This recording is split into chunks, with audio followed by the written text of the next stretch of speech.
Good morning. I'm going live on YouTube. So if you are new to my channel, I really enjoy talking to educational leaders, principals, assistant principals, academic coaches, and teachers, because you're leaders too in education. And I want to talk about generative AI. Generative AI is taking the world by storm, or whatever cliche we want to use. And what I want to talk to you about are some tips and tricks that we can use as leaders and how we can use it to inform what we're doing from a classroom perspective, and what can we do when it comes to using generative AI in a safe way. So while I'm doing that, what I want to do is I'm going to grab this and I want to share it to my group. So bear with me. Just sending this email out, making sure I have the right one.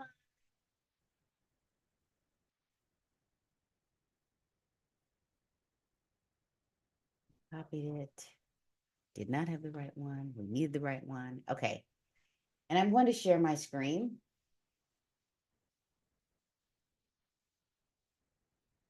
And let me just edit one more thing on the design so people can find it easy. And if you're, you know what, if you're new and you've not created an account using ChatGPT, I recommend that you go to OpenAI's platform and create that account. And I'll show you how if you haven't. Okay, awesome. Okay, so many things going on. And if you're using generative AI and you want to have a conversation with me, I would love to have that conversation with you. Of course, I'm trying to escape this and it won't let me. Come on, Safari.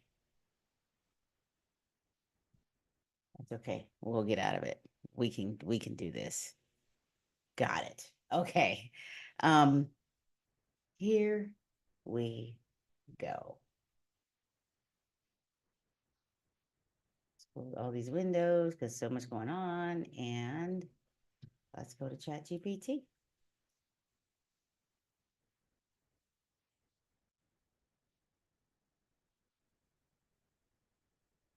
Making sure that oh, wrong one. Let's stop sharing.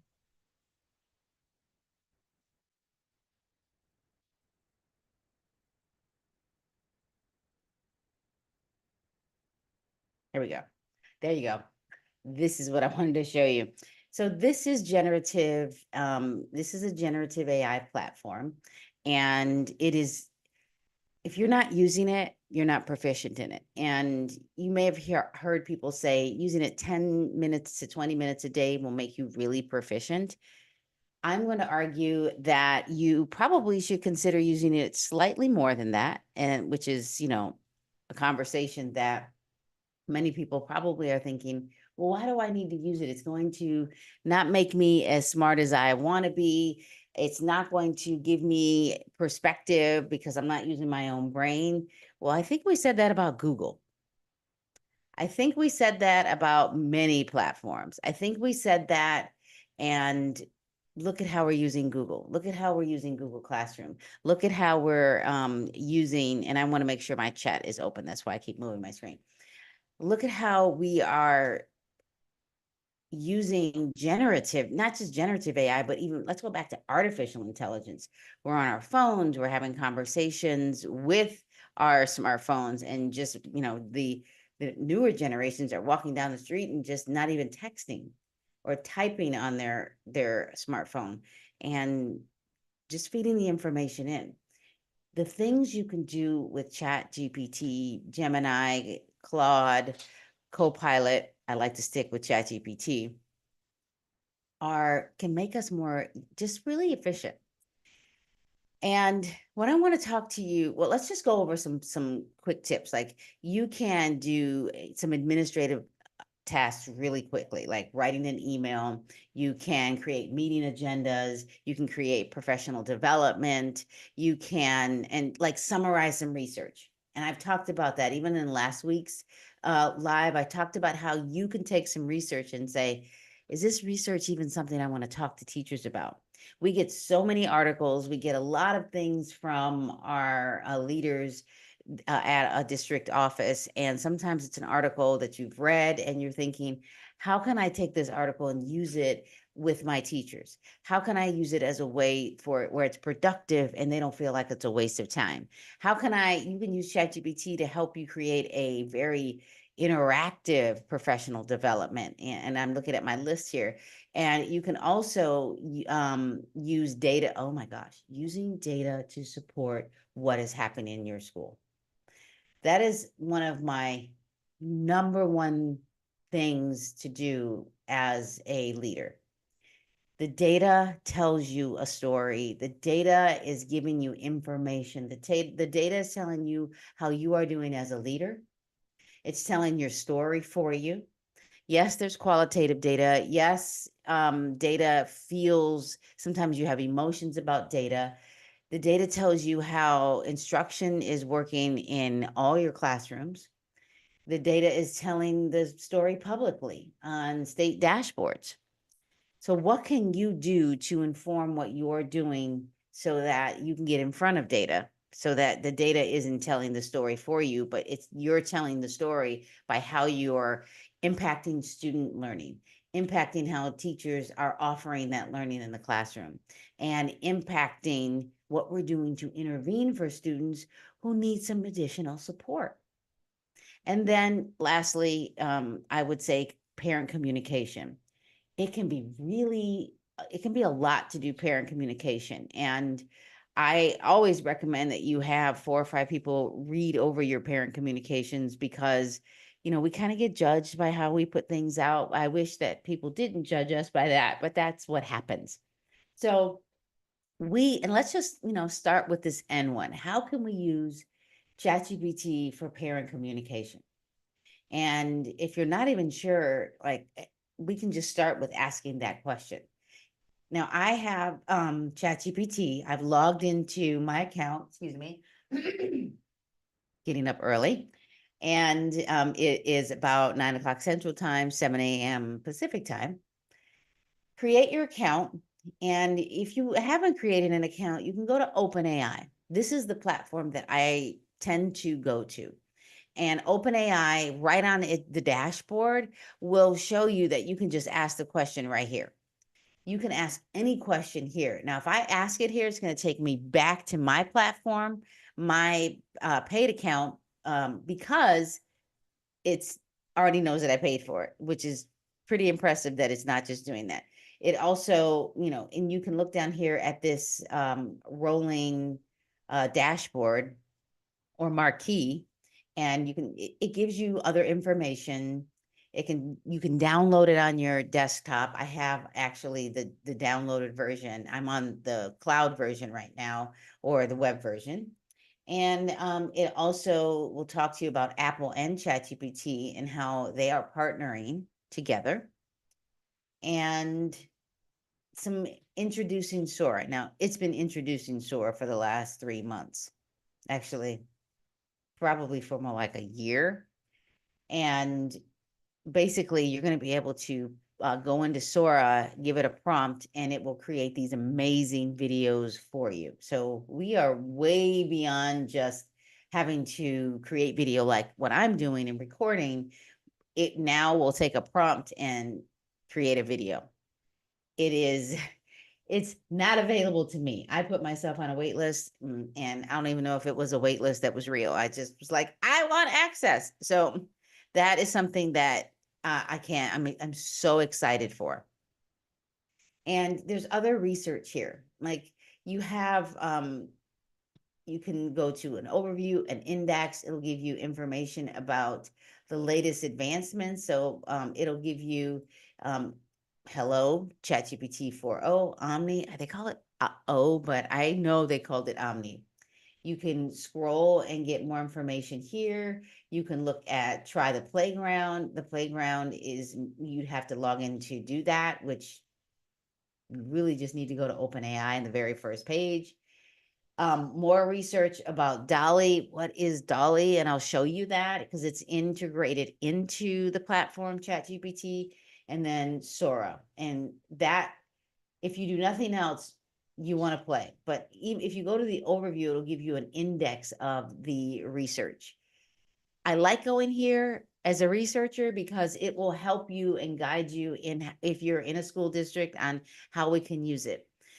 You will either go to a future of, oh my, I am optimistic, I am positive about how to use this. Actually, you can go to both routes. You also, your mind might go, how is this going to impact how I teach? Could this negatively impact us? What is the negative outcome of what would happen if students are only using this to do all of their assignments? And that is a possibility. The question is how can we help our teachers and students use it in a way that is productive and quite helpful? So let's go to using generative AI, and this is a generative AI as a platform to help us. Parent communication. And let's just ask it, how can I use ChatGPT to help me with parent communication? For example, we have an upcoming STEM night with teachers showing what is happening in the classroom.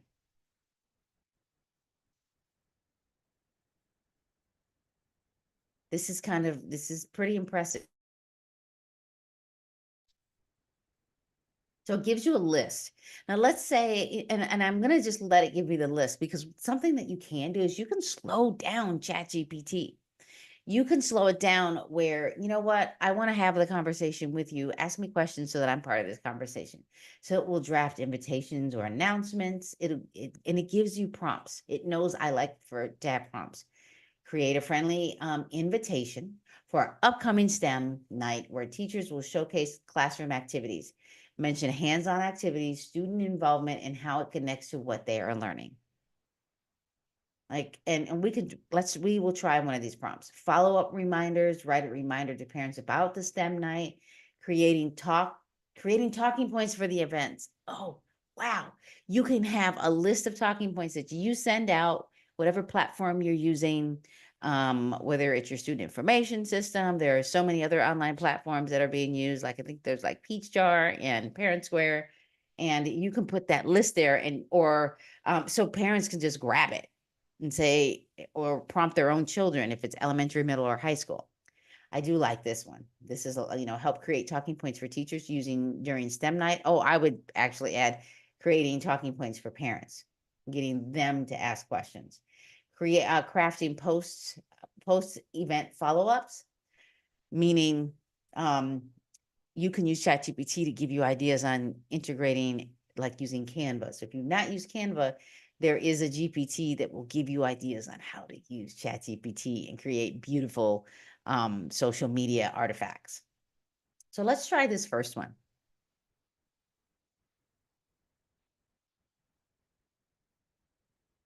Let's see what happens.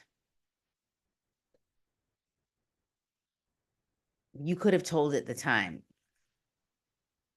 Let's say the time is October 17th at 6 p.m. until 8 p.m. Refreshments,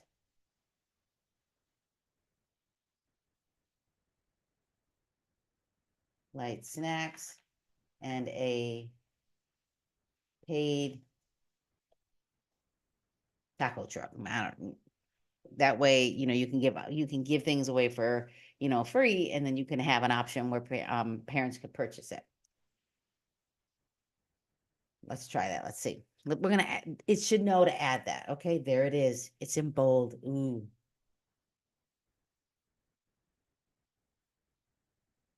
So let's say you're like, well, how do I grab it? So I'm going to go and create a document and I'm going to show you something.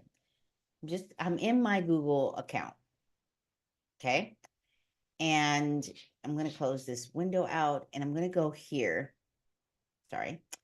And I'm going to grab this.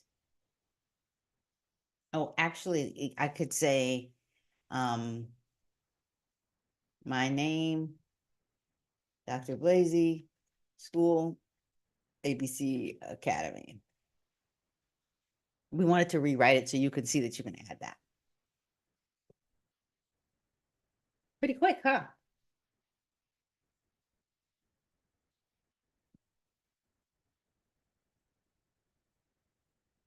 So let's grab it, copy it.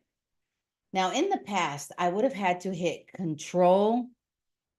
um, uh, control and shift and V to get it to copy exactly the way I wanted it. Now I think I can just copy it, just copy paste, and it just copies exactly the way the text looks. This is beautiful. Yes, of course, read it. Yes, of course, get someone else to see it. Maybe you want to add some things to it. Maybe the list of activities that are happening. But this letter, you see how fast it took me, and I'm doing it slowly right now because I'm having a conversation. This is very, very fast. And you could, if I click up here, it's going to name it for me. I can just put 10/17/24 ABC Academy STEM night letter. There you go. Pretty nice. And some of these other ones, and it's still in the same feed. So I see it all. Just so you know, you can rename it here. So I can hit rename and I can put 10/17/2024 STEM night parent letter. That way, I see it in my feed. Now, one thing I can do on my phone is I can search for this later. That's why I rename it. I can't search for it here. I can hit Control F and sometimes it'll find it, but not every time. And I like to close the sidebar. Let's see, and that again, it's gave me all the things that I can do with just that letter, which is very nice. The other thing is writing a reminder, a follow-up. Here's what I'd like to do. Now I'm going to go into where it says this is where I'm pushing you a little bit, and you can always come back to this. You can always take notes. The video will be available to you, but I want to push you a little bit. I'm going to hit Explore GPT, and I'm going to type in Canva, and it's going to find Canva, even if it's slow. And once it finds Canva, where's Canva? Oh, there it is. There it is. I'm like, so I'm going to select Canva. And before I'm going to say, let's do this first. Before I go there, I want to go back to this GPT because I want to grab this letter. Actually, I already had the letter in my, because I already copied it if you didn't realize that. So this is, let's start a chat and I'm going to say, create social media for using this letter. I'm okay with it knowing my name. There's no student names in here. I don't know if you had teachers on here, I would ask permission before you did this. You have some teachers that want their privacy. They know it's a STEM night. It's okay to publish that and it's for the school, in your social media, but you will want to definitely get their permission. Like, okay, so hello, excited to bring your vision to life. Start your creative journey with Canva. What will we design together? It seems there's an issue generating the design. Let's try again. Okay. Let's try again. Promote the STEM night.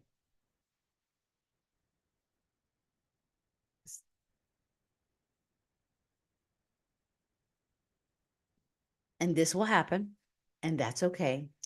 So we're going to leave this and come back, but and I'm sorry it didn't work, because what it usually does is, here's what we can do.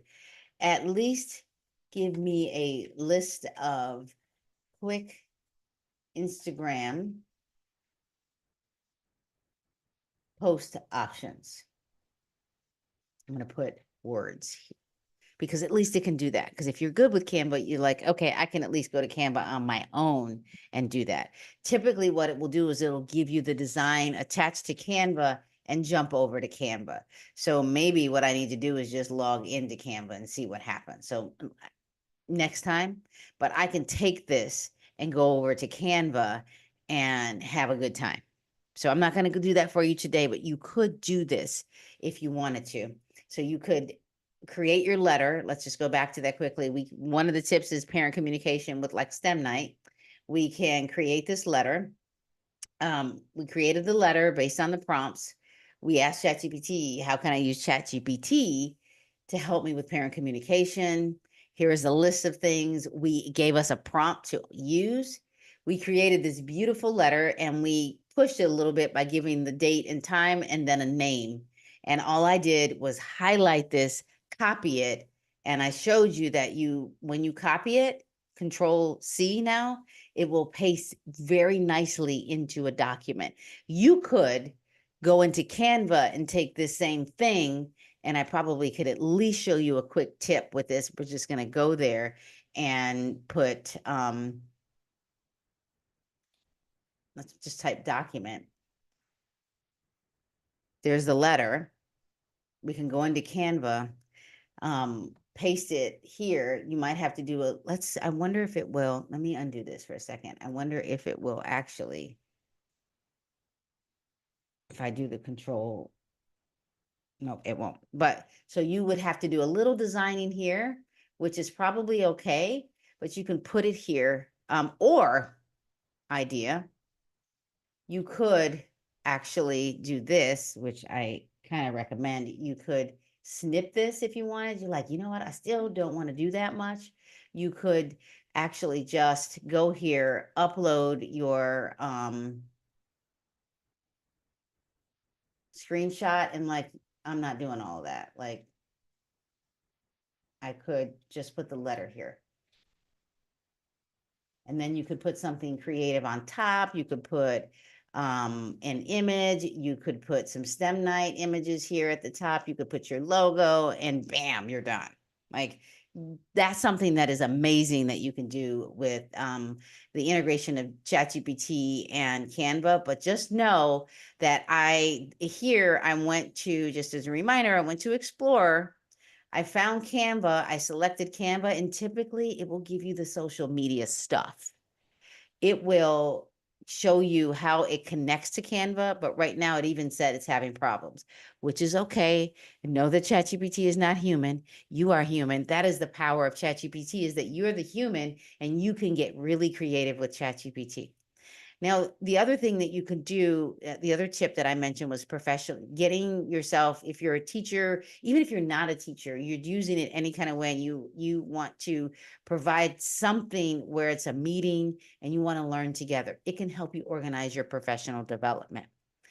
The one thing that I like to do is, so let's go and close the sidebar, is find me, let's just stay in ChatGPT, because I can Google, find me the latest research. Find me research using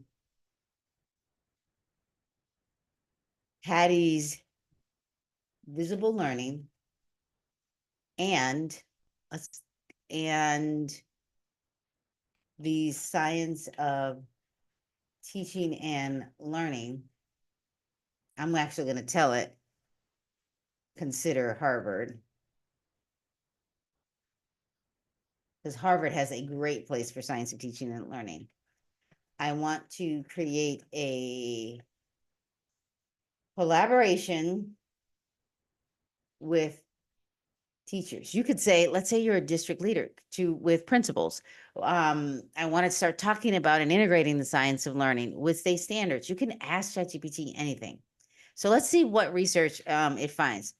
Find I'm going to tell it to give me the URLs. You're like, what's the URLs? The website address. You can say that. Universal Reading Language is the World Wide Web, that little thing that you get when you grab, when you want to, that's the link. So that's the address.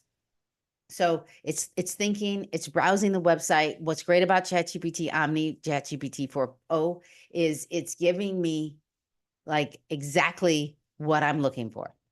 I love collective teacher efficacy because this, if you lead with this as a principal, teachers who talk to each other and talk about student data, not just talk about the next field trip they're taking. I mean, how did you do that? Why did your students do so well on the summative assessment, the formative assessment, the end of the school year? What did you do last year? Because I need to do that.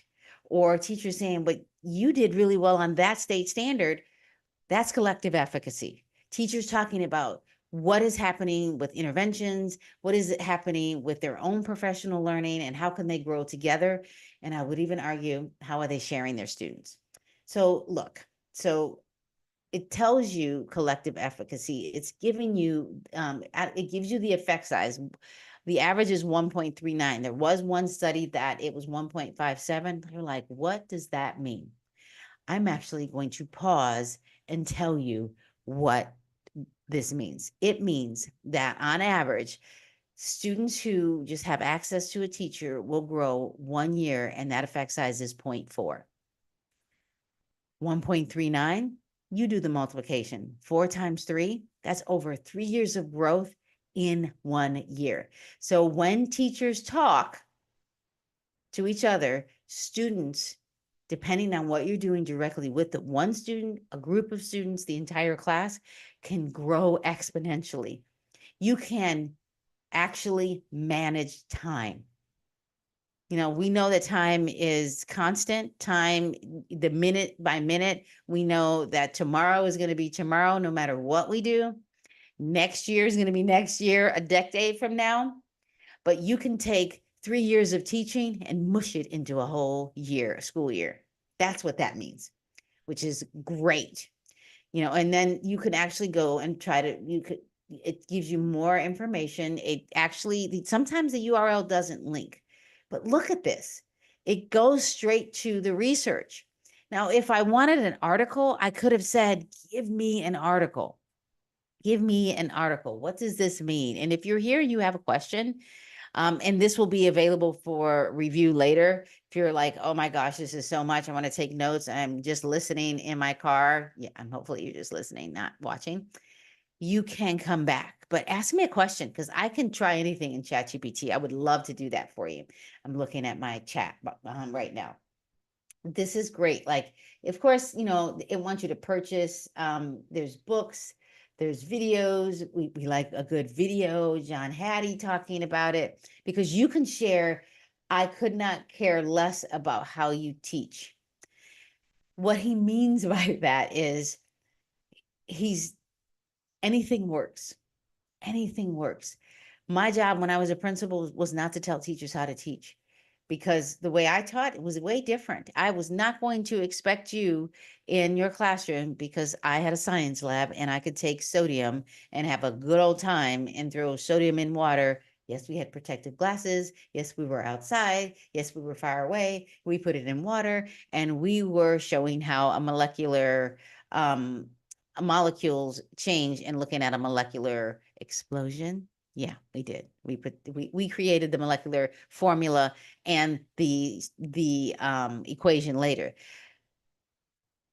But that's how I taught. I'm not expecting you to do that, but how fun is it when you realize that teachers get to teach the way they want to teach, and they get to be so creative as long as they are using ways to engage students. When I used to go into classroom, I was like, the teacher is being safe. They're doing them. I was looking for student engagement, because if I could see students talking and students are like, or writing, I know that teacher is doing a wonderful job. If you're a principal and you're like, you're not teaching this way, and why aren't you doing this? That's not, you're evaluating them based on an opinion. Not fair to a principal. Not fair to a teacher at all. Evaluation should be our students learning, and talk to them about that. And can they grow? It should be fun. Evaluation should be, you tell me what you did well, and how you can work. What can I do to support you?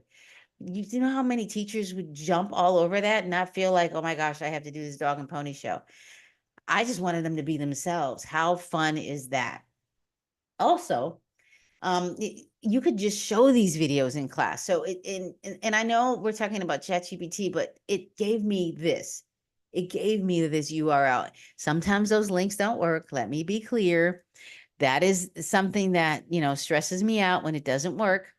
But certainly we should be very cognizant of how we're doing that. And the questions are about how is this working? Like, what is this working? So, and I want to take a moment because I am live in YouTube, which is always a fun thing. And I had someone say, can you share the link? So I'm going to go share the link, and I want to make sure that I share the right link.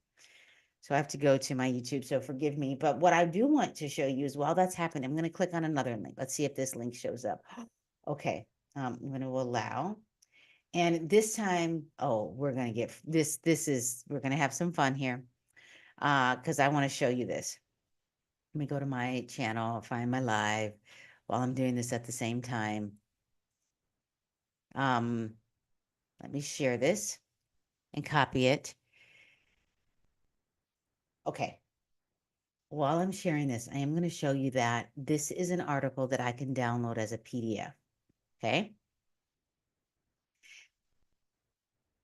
And what we can do is we can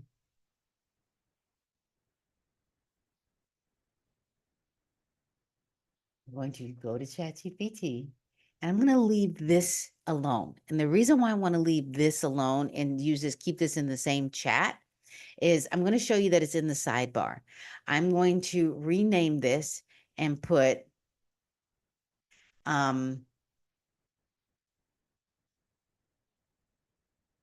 teacher PD. And sometimes I like to put today's date at the top, the beginning. The reason why I put the date here is because this was the letter date. And also I can search this on my phone. That's why I like to name it what it is. So teacher PD, today is the 7th of September. I typically don't put / in there like it's typical, because I'm trying to keep it in an order. 09 and 01 will keep it instead of it, and using the 6 digits, so that if I ever have to look for something and organize it, I usually organize my brain that way. So let's go to a new chat, and we're going to find that article that we just downloaded somewhere. There it is. And I'm going to say, read. This is the fun part. This article. How can I use this as a very interactive PD with teachers? Not sure if this is the right article yet. Let's try it.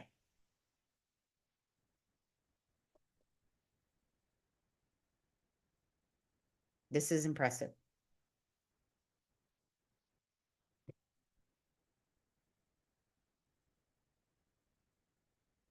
Okay. I want to say, give me a summary and key points of the article. Sometimes when you give ChatGPT too much, it does what it thinks it should give you. Key points first. So here's the article. Visible learning research, misconceptions, 6 influence for collaborative leadership. Oh, assessment capable learners. Okay.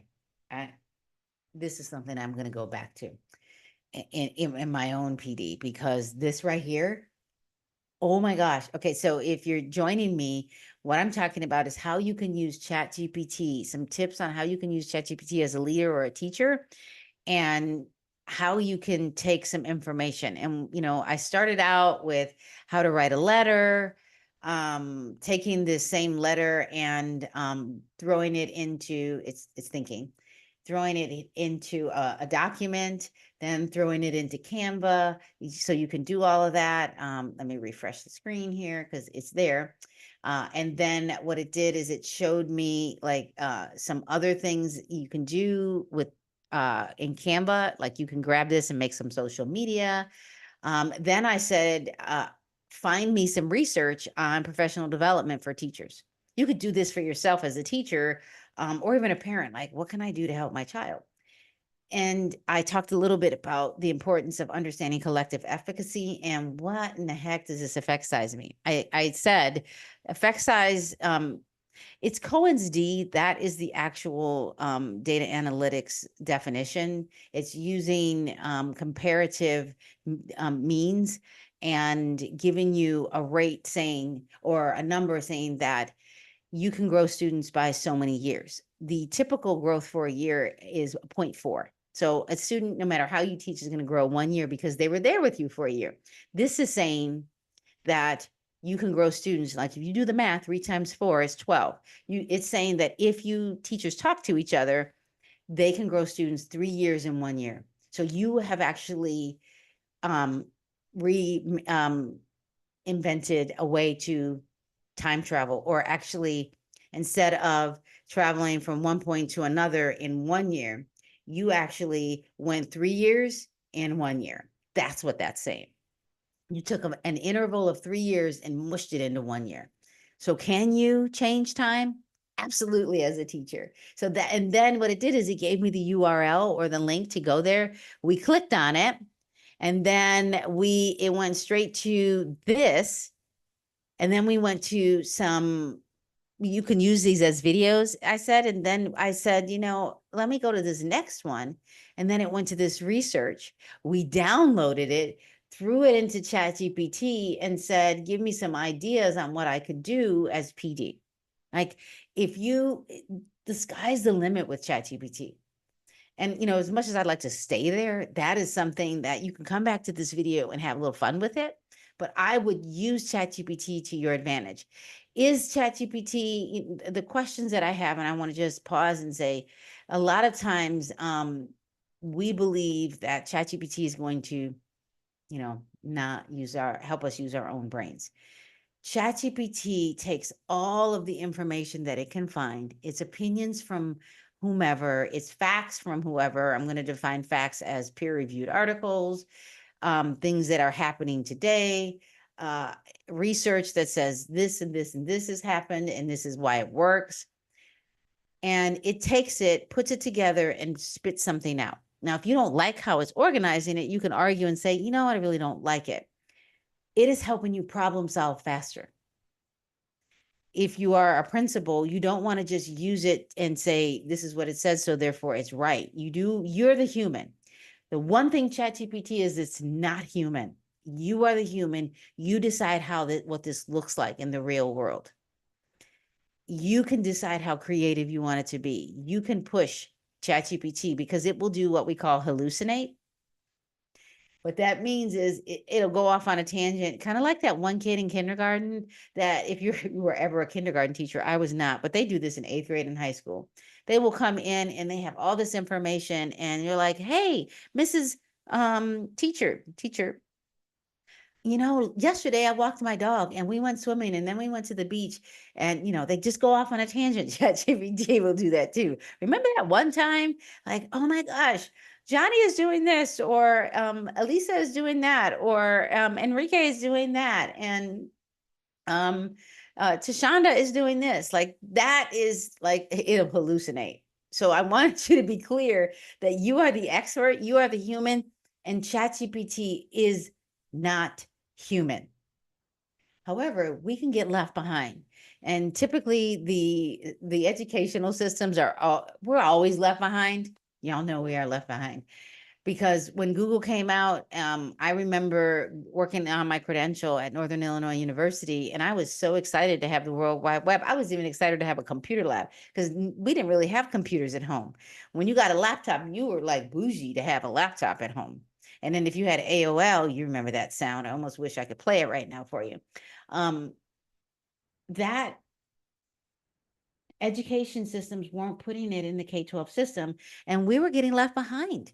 We were getting left behind, and we tend to be 5 to 10 years behind the world. And if you can imagine yourself where you're going to be in 10 years, what would you like your classroom to look like? Do you want to be the one that is not helping students learn how to use this? I'm not saying you need to put it in front of them now. We need to become really good at it so that when they do access it, we're not like, I don't even know what they're doing. And I know we're learning exponentially, but this is what is happening. So what are some other tips and tricks that we can do when it comes to using ChatGPT? I'm going to give you one of my most important ones: using data to inform instruction. Privacy, privacy. I'm going to show you what this is. So FERPA regulations. Here is FERPA, the Family Education Rights and Privacy Act. The Family Education Rights and Privacy Act basically says student data is private. What you do with students in the classroom and, asking ChatGPT for some ideas, you can do that all day long. But putting student data in this, their names, their student IDs, no. You want to find out what your district policies are with regards to using generative AI, because, for example, you don't Google a student name and put their student ID in, some search engine. You Google whatever other platform you use. We don't do that. So you want to be cognizant of that here. If your site, your district says you can rename the students, remove all identifications of students and say student 1, 2, 3, 4, 5, and they say that's okay, do that. And then you have the key of later, what this said, and you put that data here. But public data, let's go to public data. I typically go to public data for California. And if you're a teacher in California, a principal in California, in mid-late October, the public data will be available for you. This public data is a place where you can go. You can put your school site here. I think there's even an ABC school district here in California, like near Los Angeles. So we could almost do that. You could take this data and you can screenshot it, but I'm going to show you how bad this looks when I copy it and let you see that. If you're not familiar with this, it's basically giving you the levels of proficiency here with met and exceeded together. And then individually, we want our students in these two bands. We'd love them all to be here by the time they leave high school. And we want to improve and help them move up every year. So I can take this data and say, use this state of California data. Now I'm telling it it's the state of California because I did not highlight the state of California. Okay. I could have highlighted all the way up here. And then I'm going to find Berkeley. Let's go to Berkeley High. No, I'll go to Berkeley Unified. Let's go. So this is Berkeley Unified. This time I'm going to grab Berkeley Unified and let it help me a little bit. Okay. And now I'm going to go back to ChatGPT and say, and Berkeley data.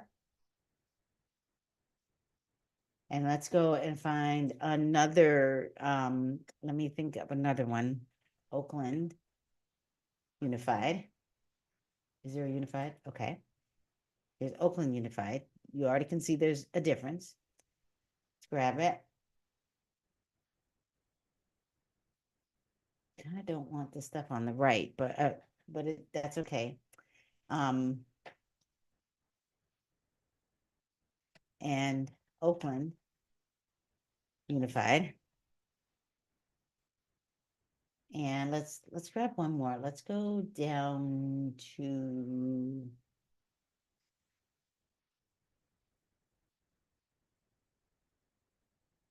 Orange Unified down in Southern California. We'll copy this. Orange Unified, because data, this is the one where I'm showing you how can I use data to inform instruction. And let's find another one. I'm trying to find bigger districts. Riverside Unified, okay. I want to show you that this is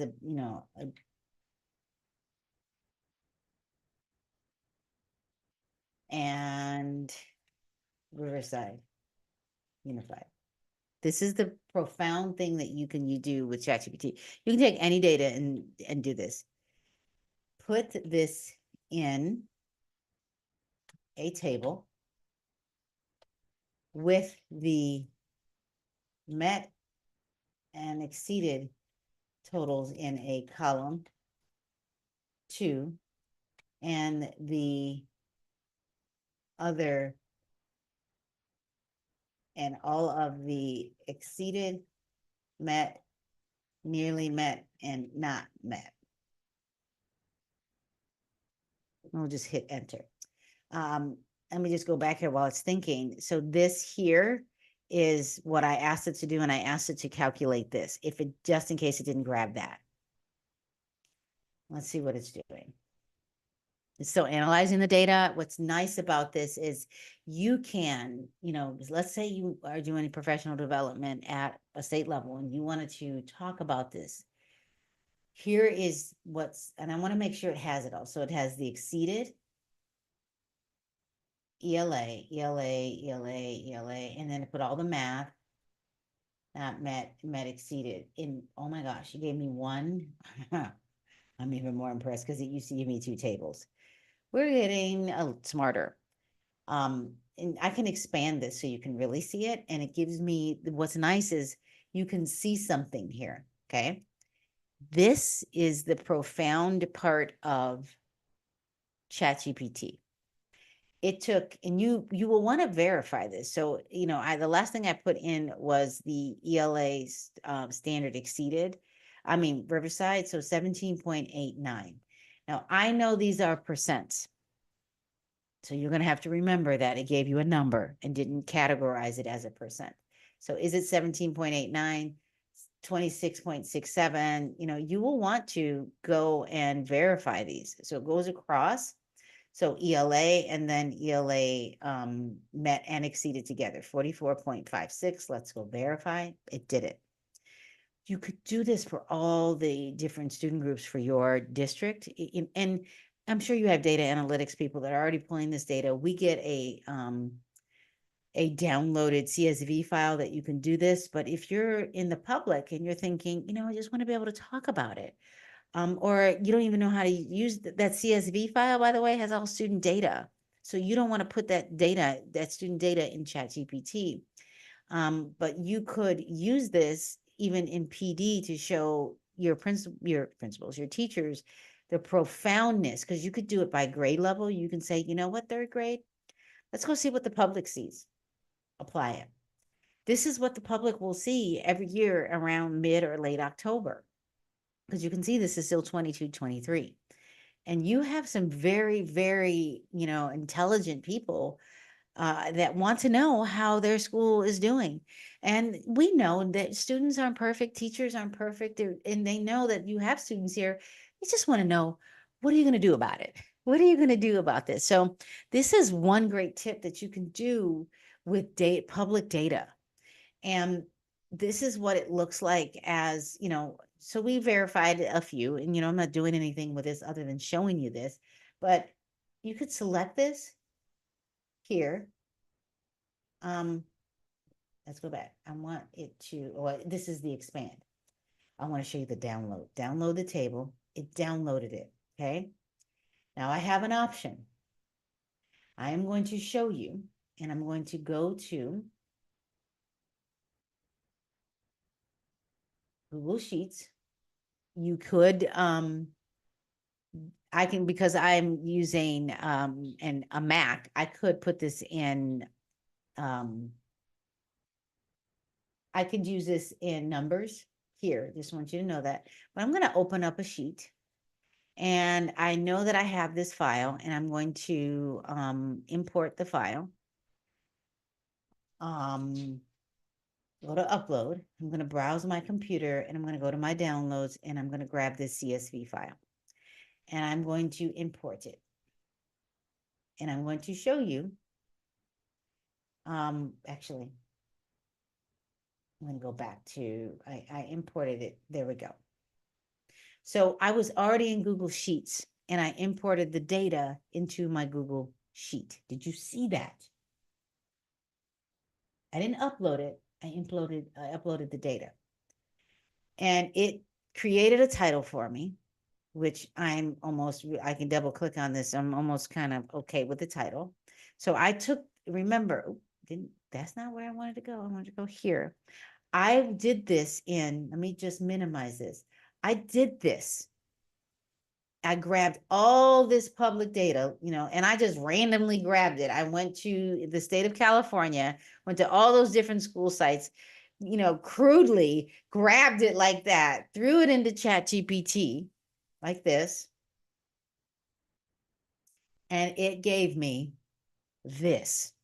Then I took it, I downloaded it, opened up a Google Sheet. I didn't just upload it because it will upload it as the file that it sees, but I uploaded it directly. I opened up a Google Sheet and uploaded the data from the download. Look at this. Now, remember, you're the human. ChatGPT is not human. It takes all this information from humans. Why am I telling you this? Because we, as the humans, are the ones who program generative AI. It is imperative that you know that generative AI is taking it from all the people that understand programming language. They are training, they have opinions. They are telling the generative AI facts, like this is a fact, this is how school districts did, or where to get this information from. And if we don't have diverse people behind the programming, if we as teachers are becoming proficient in using generative AI, when this type of programming, which it already is in middle and high schools, Python, if we don't get kids of diverse backgrounds to get in front of this when they're ready to program, we're still not going to have people programming that have a diverse background. We want that. We want people to help us program generative AI. And this is so profound. And I wanted to share this with you because these are just tips and tricks you can do. Any parent can do this. Teachers can do this. It's public data. And quite honestly, for me, it's fun. Using data to inform, I believe that that's where we should begin. But if you don't know where to start, you can ask ChatGPT and just a simple thing like this is kind of, not, I would say intermediate, but anybody can do this. If you're like, I do not like creating spreadsheets, that's a thing. You can put this into the spreadsheet. You can go over here and you can go to this left corner. I'm in the left corner, double click here, and it spreads it out. I could go to this column and highlight it. I can wrap this text, and now I can minimize it all. Left corner, I can minimize it in that left corner, and it's all the same size. I could highlight just these columns, and I could, just that quickly, I didn't have to enter in this data manually. How great is this? And now I can take this data and have a conversation with district leaders, principals, and say, this is how other districts are doing. What is it that they're doing that we're not? I know people are like, they have better children. Is there such thing as better children? I don't think so. Parents and their best. What are we going to do with their best is the question. And this is the stuff that I like to chat about. This is the stuff that makes improvements, and what can we do to intervene? This is fun information. How can you use data to make it fun? And since I'm in here, we can say, how can I have a conversation with other educational leaders and make this fun? How can I get them to talk about improving instruction, student engagement, and intervention. What PD would I need to provide if I am Oakland Unified? What? Let's ask. What can we do when we have this conversation with like this to make the conversation with educational leaders fun and engaging while focusing on improving instruction, student engagement, and intervention? You could consider these strategies. Start with data visualization games. Okay. There is, oh my gosh, there is an author. It's if you can listen to her TEDx, but I'm going to give you the name of this author. Her name is Jane McGonigal. Jane McGonigal, Future of Education. She gamifies stuff. I forget what it's called. IF Future of Education website. Like, let me see if I can find. Here it is. So she works for this company. The future is wide open, the Institute of Future of Education. And why am I showing you this? So you have a place of reference as to why I think ChatGPT came up with this, because I've been asking ChatGPT about gamification, and not like create a program like a game. I mean, gamifying how we talk, like creating scenarios on what if, and where do we want to be in 10 years? If we do nothing, what's going to happen? But what if we tried this? What would happen? And you get them to write down what ifs. And she gamifies everything, and they come up with these scenarios. And the book was profound, but I think you can get the same with going to her TED Talk.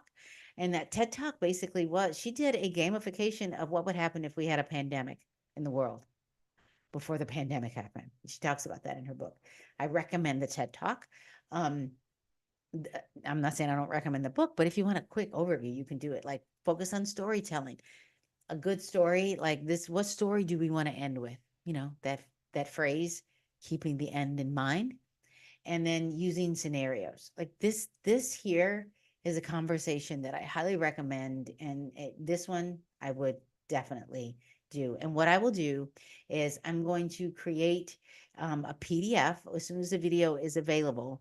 I'm going to create a PDF, put the link in the description of this YouTube video, so that the tips that I gave you today, because I wrote these down, like becoming efficient as an administrator, like using professional development, using data to support what you're doing, and parent communication, and kind of making yourself as an educational leader more efficient, and using it from a place of understanding, and using it to learn so that you're in front of it when we are supporting teachers using generative AI, and when students get a hold of it, and what are the conversations going to be, just so that you're in front of it, because we are always 10 years behind, even though the internet and artificial intelligence and technology is moving exponentially, minute by minute, second by second, and we're always 5 to 10 years behind. And we don't want to do that anymore. We want to be in front of what's happening in education. And if we don't get in front of it, there are school districts out there that they have resources. We can create our own resources, even if you don't have the most affluent community. Those resources are just, let's find the knowledge. What can we do with what we need to do? And working with your community, working with your principals, working as a principal, working as a district leader, what can we do to have conversations about doing this differently, so that one day when your students have the opportunity to become programmers of generative AI, they already know that their voice is being heard. So with that, I appreciate you being here. Thank you so much for joining me on this YouTube live every Saturday morning at approximately 8:30 or 8:45 a.m. Central Time. Yes, that's 6:30, 6:45 Pacific Time. I'm going to go live and talk to you about just some things, all things education. What are we doing with education right now? The topic is generative AI. I'd like to go there and then give you some tips and tricks about what's happening in the world with research and how you can use that research to help you become really efficient as a leader in education. Or if you're a parent asking questions like, what are you doing with generative AI? How are we getting in front of it, and what are we doing differently? So again, go to the description. As soon as this video is finished, I will give you a complimentary PDF, give you all the prompts and some of the outputs in that free PDF. Just click on the link and you will get that sent directly to you. So thank you so much for joining me, and come back.